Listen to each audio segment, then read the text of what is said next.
When my hands started going gnarly, I realised they were my grandmother's hands. Which grandmother? Which side of the My family? dad's mum. Okay. Not the posh one, the other one. The posh one. Oh, the posh one. The That's your... posh one, my dad.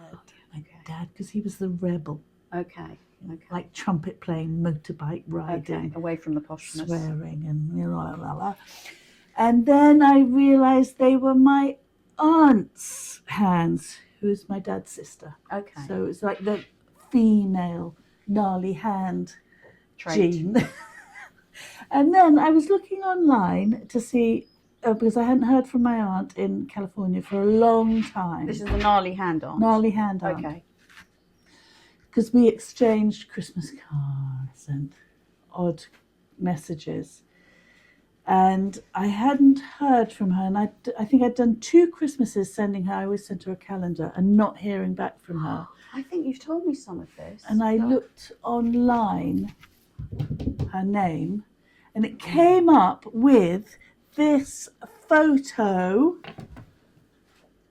of Patricia Steed. What on earth is she in? It was Some sort of torture device. it was they called it the cancer machine. Oh my God. So I guess it's an early radiotherapy. And she was testing it. She's just posing for a New York Times article that they must have written about Stanford University's new cancer machine and the sort of cures that they were looking at. And what did she do though? She was all about working out the dosage of radiation that people needed to get. And she's mentioned in a few scientific papers for her contribution to looking at the... And this is the man looking in, so he's obviously behind a lead. Oh my God, you know what? I thought that was a photo. No, so he's... I can see, it's a window. And he's looking in. She's where the radiation would be. I suppose they would like serious. line it up. And then you can see on the back the on the back, that was when I discovered that it was from the New York Times. So it was obviously in their archives, and they were clearing their archives. The cancer gun, it's called.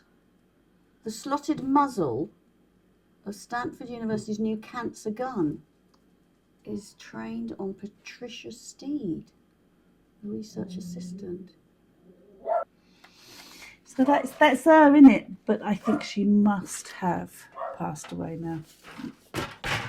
Did she not marry? She didn't have any Never children or married. anything? No, Okay. she loved dogs. She had dogs all her life. And when we went to visit her in 2009, she had photos of her all her beloved dogs that had passed away What over sort the of dogs years. did she have? All sorts, every sort. And then she had little poems for each of the dogs that had died. What do you mean she had poems for each of the dogs? She wrote, so like Pepsi, I think, was one of them. So there'd be a dear sweet Pepsi, la la la, poem that she would write. It's a shame that that's all gone.